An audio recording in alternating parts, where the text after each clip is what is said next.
There we go. Good morning, beloveds. I don't know.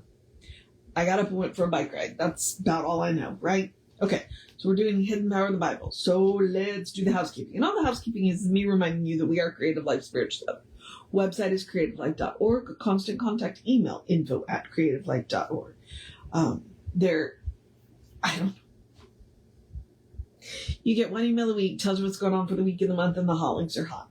So click here now means it. This is also a blind CC, so nobody will see your email. You won't end up on anybody else's email list because of us. Now,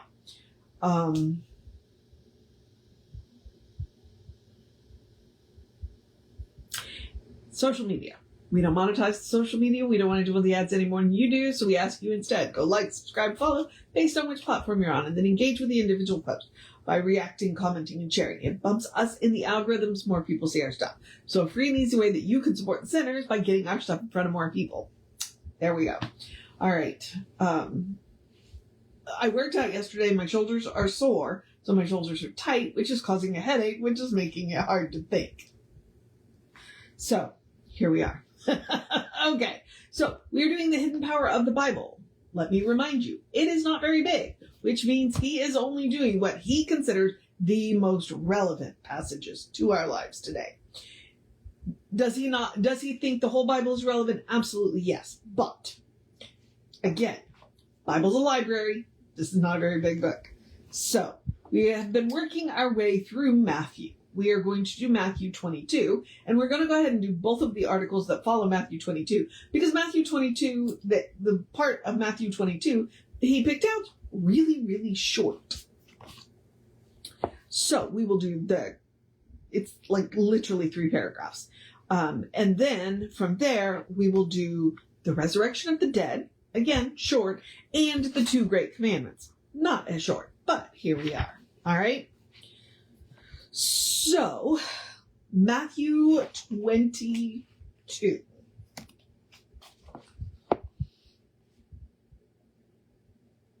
But as touching the resurrection of the dead, have ye not read that which was spoken unto you by God, saying, I am the God of Abraham, and the God of Isaac, and the God of Jacob.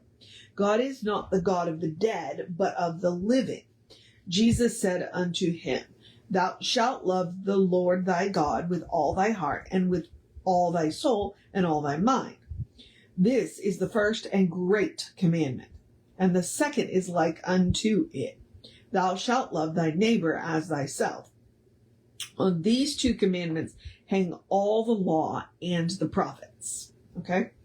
Now, I will straight up tell you that there is a problem with love your neighbor as thyself. And it's not what you'd think. Okay? Because frequently we don't love ourselves. So if we are loving our neighbor as we are loving ourselves, we are not doing anybody any favors. So think about that for a minute. Okay? Because if you don't love yourself, how do you love your neighbor? Okay? Yeah. So, all right. And interestingly enough, we have a politician here in Texas talking about those 2 commandments. You know, the commandments from Jesus. For all the Christians. Not the 10 commandments from Moses. Although, frankly, the 10 commandments are wrapped into those 2 commandments. Well, let's hang those in the classroom. Sorry, not gonna get onto that soapbox. All right. There is this teacher, though, who thinks that, now, granted, the teacher is from Canada, who thinks that teachers should go ahead and hang the 10 commandments, and then go ahead and list next to the 10 commandments, all of the commandments that all of the politicians have broken. Like, just go ahead and write their names. Okay, this politician broke this commandment. That's called malicious compliance. Okay, sorry. Politics and religion should not get in bed together because bad things happen. The resurrection of the dead. In his teaching on immortality, Jesus was explaining that God knows nothing about death. If the principle of that which lives is life, then it cannot know death. To suppose that life knows death is to deny the principle of life, which sounds like a circular argument to me, but okay. God is not the God of the dead, but of the living, which means that all live unto it. The experience of death is but a laying off of an old garment and the donning of a new one. Jesse likes to say this body falls off. This is a material vehicle. This is a material vehicle for the spiritual essence of you. That's one of the reasons why we talk about the essence of you. Yes, this body can be hurt, but the essence of you, the spirit of you, cannot. So, the resurrection body is already formed within us, and we will be carried along when we pass from this plane. The experience of death or change is necessary, else we would become so enamored with this life that we would not be willing to go on to another.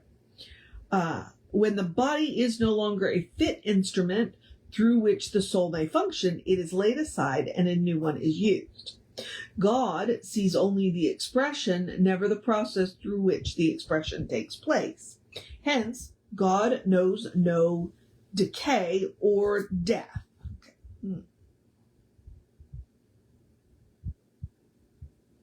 Yeah, interesting. I don't have any. Oh, I guess I've already made my comments. One of the classes that I took, I took the class on reincarnation in ministerial school. And it was clearly a very early class because Dr. Amit Goswami was very young. So that was quite interesting. And it was a very interesting class. But my favorite, the way he described it is like a string of pearls. And each pearl and each knot is, because if they're real pearls and strung correctly, they should have knots between them. That's the thread, right? So you are the thread that runs through the pearls. And the pearls are the bodies, the lives. So, you can look all the way back and see all of the pearls, but you are the thread that runs through the pearls. You are not the pearls. Okay, the two great commandments. The two great commandments are to love God and our fellow people. On all these hang the law and prophets. Love is a complete unity with life, and we cannot enter this state unless we are in unity with all that lives. For all life is one. To love God alone is not enough, for this would exclude our fellow people. To love our fellow people alone is not sufficient, for this would be too limited a concept of God. When we realize that God and humanity are one, not two, we shall love both. We shall love humanity as an expression of God and God as the life principle of all. From this teaching, we are not to suppose that we are to love that in each other which does not savor of right. We are to love the right alone. Okay, let's just go with him. We are to look for God in each other and love this God, okay, forgetting all else. Again, let's just go with him. But this would compel us to, here it is. But would this compel us to accept from people that which is not good? Of course not. It is not necessary for one to make a doormat of themselves in proving that God is love, for this would be like suffering for righteousness' sake, which is always a mistake. Okay.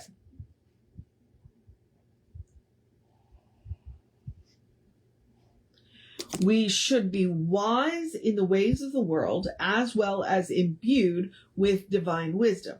We are not to mistake a counterfeit for the real, nor accept every person's doctrine lest we disagree. The truth is positive but non-combative. It is sure of itself but never argumentative. It deserts dishonesty and receives honesty. Loves sincerity, abhors deceit. Above all else, the truth is wise. It represents the all-seeing eye from which nothing can be hidden.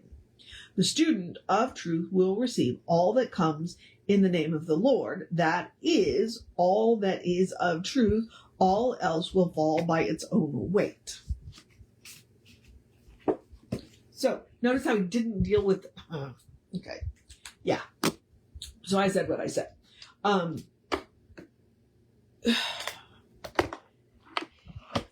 appreciate that he said, okay, so the goal is to look in each other's eyes and see God looking back at us. Okay, the goal is to see the beloved expression of the divine in front of us. The goal is to treat when that person is not acting like a beloved expression of the divine, that they remember who they are. And I like that he says the truth is non-combative. I wish that it was that easy. I do wish that it was that easy. Most of the time, it's the situation of if you are in a situation that is not truthful, you get up and walk away. Occasionally, you have to say something. Now, 9 times out of 10, I don't argue with people if they disagree with me, even when I think I'm right, because it's not worth the argument, because I am not likely to change their minds. However, occasionally I will argue, but not to change their mind, to let somebody else in the room know that they're not alone. This is one of those, I almost want to use the word airy fairies, where it would be nice if we didn't have to fight for what's true. But there are times that we're gonna have to. And yeah,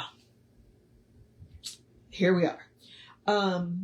But love God above all else and love your neighbor as yourself.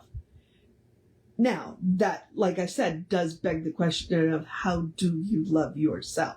Because if you do not love yourself, you will not do you may not do a good job of loving your neighbor.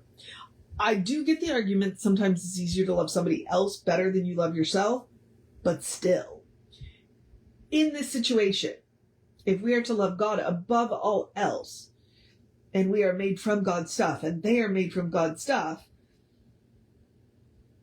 you see where I'm going here? It's the 2 great commandments they are easy, but not. And it goes back to Reverend Sonia from California, and I wish I could remember which center she was from. What she said was, exclusion is passive, inclusion is active. And that's the same thing here. Love is active. Love is both a noun and a verb. And you can be strong. In fact, love is strong. And love does not make a doormat of itself. Because love doesn't want you to suffer. And I would say 9 times out of 10, get up and walk out of the room. But there's going to be that one time that you do need to stand up and say something. You don't necessarily have to be argumentative about it, but so, I do have slight disagreements with Ernest occasionally. And you can talk to Tracy Brown about that. Because, yeah, I think that's one of those passages she might disagree with as well. Don't suffer for love's sake, but do love. All right. All right, we're going to pick this back up tomorrow with, I think, Matthew 20. Is it 25? No, Matthew 26. We're skipping straight on to Matthew 26. All right, beloveds, that's where we'll start tomorrow.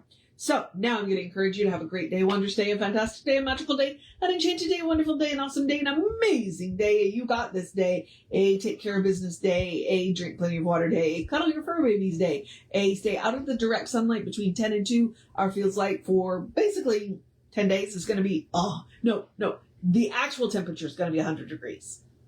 We're not going to talk about the feels like. So be very aware of the heat, please day. A you got this day, a make sure you make time to sit down and rest, a take care of that task that you've been putting off day, a eat something really amazing day, a good day, and if that is too much pressure, because occasionally it is, I get it, simply have a day. You are enough just as you are. You are a beloved expression of the divine. You are a brilliant light, divine spark, spirit in motion, God in action, an absolutely beautiful masterpiece, and a work in progress at the same time at your own pace. And, as Reverend Jesse likes to say, you are a godling. So explore the truth of your being. We've been talking about being that divine expression. Explore the truth of your being. Get to know who the divine knows you to be, because the divine knows you to be good. It is all the divine knows. And that, my friends, is the good news. And from there, anything is possible.